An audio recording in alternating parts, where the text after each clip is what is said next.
میرے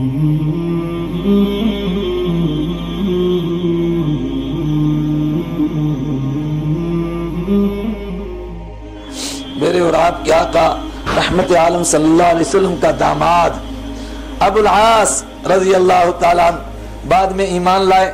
آپ کی بیٹی حضرت زینب رضی اللہ تعالیٰ عنہ ان کے نکاح میں ہے، اور تب تک اللہ کی طرف سے ابھی ایمان والوں اور کفر والوں کے بیچ میں نکاح کی حرمت نازل نہیں ہوئی ہے.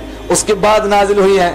ابو العاص بھی گرفتار ہوئے، اور ان کے لیے مشہور ہے کہ وہ جب یہ قافلہ نکلا مکہ سے تو وہ چھپ بھی رہے تھے، مگر اس کمبخت ابو جہل نے چھوڑا نہیں. انہوں نے کہا نکلنا پڑے گا ورنہ میں سمجھوں گا کہ تم ایجنٹ ہو مدینہ والوں کے یہاں، تم جاسوسی کرتے ہو، ورنہ ہمارے ساتھ جانا پڑے گا. دورنگی چھوڑو یا کرنگ ہو جاؤ، یا ادھر ہو یا ادھر ہو جاؤ. یہ بھی نکلے، گرفتار ہو گئے. آئے ہائے، انہوں نے بھی مکہ میں پیغام بھیجا کہ میرے لیے بھی کچھ فدیہ بھیجو تاکہ مجھے چھوڑا جائے. ان کے گھر میں کچھ نہیں تھا بھیجنے کے لیے. ان کی بیوی حضرت رسول پاک صلی اللہ علیہ وسلم کی بیٹی نے حضرت زینب رضی اللہ تعالیٰ عنہ نے اپنا ہار اتار کر کے دے دیا. فرمایا جاؤ میرے شوہر کو چھڑا کر کے لاؤ. جنگ کس کے ساتھ ہے، دے کون رہا ہے، کوئی موازنہ کریں. آئے ہائے، کیا اخلاق تھے، کیا سکھایا جا رہا تھا انسانوں کو. وہ ہار پہنچا مدینہ. رسول پاک صلی اللہ علیہ وسلم مختار ہیں، آپ جو فیصلہ فرمائیں کوئی انکار کر سکتا ہے. آپ نے جیسا ہار دیکھا آپ کی آنسوں سے آنسوں کی لڑیاں جاری ہو گئی. آدمی سب کو بھول جاتا ہے، لیکن ہمارے بزرگ سمجھتے ہیں رفیقہ زندگی کو نہیں بھول سکتا ہے. جو بڑھاپے کا سہارا، جو بڑھاپے کا ساتھی. آپ نے فرمایا یہ ہار دیکھ کر کے مجھے خدیجہ کی یاد آ گئی ہے. یہ ہار میری رفیقہ زندگی حضرت خدیجہ کا ہے، جس نے رات کی تنہائیوں میں میرے لیے غار میں کھانا پہنچایا. جب مکہ والوں نے میرے لیے دروازے بند کیے تب خدیجہ نے میرے لیے اپنا در کھولا.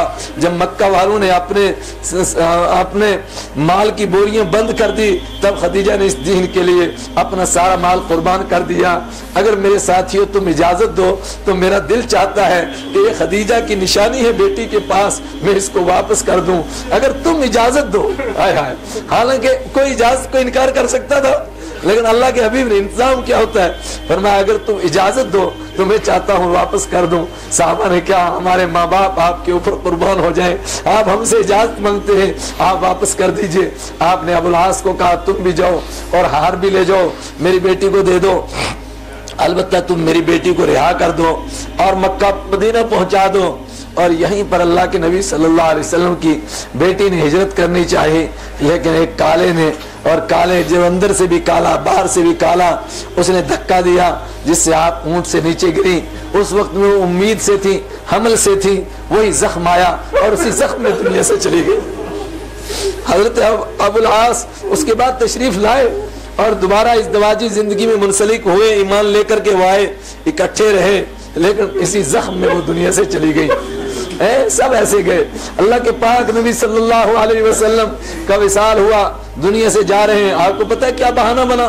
وہ خیبر میں جو آپ کو زہر دیا گیا تھا وہی زہر دوبارہ ہرا ہوا، وہی بہانہ بنا. صدیق اکبر رضی اللہ تعالیٰ دنیا سے تشریف لے گئے. بہانہ کیا بنا؟ وہ زہر جو غار ثور کے اندر کانٹا تھا سانپ نے، وہی زہر ہرا ہوا اور صدیق اکبر دنیا سے چلے گئے. کیسی قربانیوں سے یہ دین وجود میں آیا. اللہ مجھے اور آپ کو اس کی قدر کرنے کی توفیق دے. میرے ایمانی بھائیوں، بس اب دعا کریں کہ اللہ آپ کی اس مجلس کو ہماری بخشش کا ذریعہ بنا دے، مغفرت کا ذریعہ بنا دے. ہم سے کیا قربانی ہم سے کچھ نہیں ادا ہوئی. ہم تو خالی ذکر کرتے ہیں، تذکرہ کرتے ہیں. پدرما سلطان بود، کوئی پوچھے تو کیا بلا ہے، ہمارے پاس کچھ نہیں ہے. بس مانگیں اللہ معاف فرما دے ہمیں. اللہم صلی وسلم دائما ابدا علی حبیب